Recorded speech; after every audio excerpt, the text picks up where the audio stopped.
A few months ago, I was contacted by a detective with the Davenport, Iowa Police Department who told me that a woman there had been scammed out of $17,000 from a Blacktail Studio impersonator, and he'd pretty much figured out that she'd been scammed but needed to do his due diligence, so he reached out to me, told me about it, and of course, I couldn't do anything about it.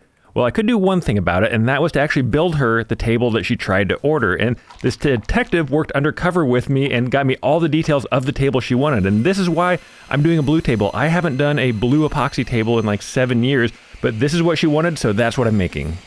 She also wanted these pretty interesting legs, and the ones in the photo that she had sent the officer were actually made out of steel, but I thought that'd be a little bit more interesting and a little more unique if I tried to make them out of wood, and this was a pretty heavy lift. I had no idea how to get these together, and I also kind of dented it there, but I tried this really cool dent removal tool, which was just steaming them, and that seemed to work perfectly, and at this point, I was almost done. I actually got back a hold of the police officer to make sure this woman was actually going to be there when we flew to Iowa to deliver this table, because I don't think I could have done this without him. How would I have got this to her if I didn't even know if she was there? And I do have a full long video on this process. If you want to check that out, it's on my regular YouTube channel.